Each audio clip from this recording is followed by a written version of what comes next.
एक मैंने आपको पढ़ाया था पिछली क्लास के अंदर कि लाइट आई और टकरा के चली गई।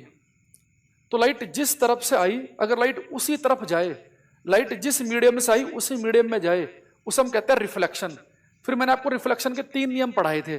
तो रिफ्लेक्शन के मैं रिवाइज करा रहा हूं पूरा का पूरा, सुनना सब बच्चे। तो 3 नियम हमने पढ़े थे कि जो लाइट आएगी वो इंसिडेंट रे है, ये रिफ्लेक्टेड है, परावर्तित किरण, ये है नॉर्मल। तो लाइट जिस एंगल पे आएगी और जिस एंगल पे जाएगी, ये दोनों एंगल होंगे बराबर। अगर ये 50 है तो ये 50 होगा। फिर मैंने एक पढ़ाया था आपको कि incident ray, reflected ray, normal, ये तीनों के तीनों मैंने कहा था बच्चे ये हमेशा होते हैं एक ही प्लेन में, एक ही तल में। एक मैंने आपको पढ़ाया था कि जितनी स्पीड होगी इंसिडेंट रे की उतनी होगी रिफ्लेक्टेड रे की। इनकी चाल स्पीड होगी सेम, लेकिन डायरेक्शन बदलने की वजह से इनकी वेलोसिटी, वेग अलग अलग होंगे। ये मैं बता चुका हूं पिछली क्लास में। फिर मैंने आपको पढ़ाया कि अगर एक ही मिरर हो तो एंगल ऑफ डेविएशन होता है 180 - 2i। ठीक है। फिर इसके अलावा मैंने आपको पढ़ाया कि जो ग्लांसिंग एंगल है, विचलन कोण, ये डेल्टा बराबर होता है 2g के बराबर। ये मैंने आज पढ़ाया आपको। एक बात मैंने आपको बताई थी पिछली क्लास में, अगर लाइट किसी मिरर पे 90 डिग्री पे टकराएगी तो टकरा के उसी रास्ते पे लौट आएगी।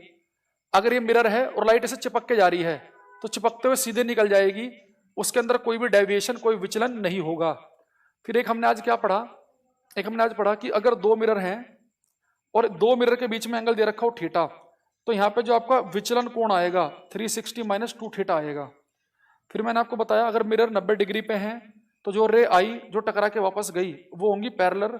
60 डिग्री पे हैं तो एक के पैरेलल रे है, जो फाइनली बाहर निकलेगी वो दूसरे के पैरेलल होगी। यहां तक बस इतना पढ़ा है मैंने। ठीक है। तो कोई डाउट है यहां तक मुझे बताओ, फिर मैं आगे बढ़ूंगा। यदि दर्पण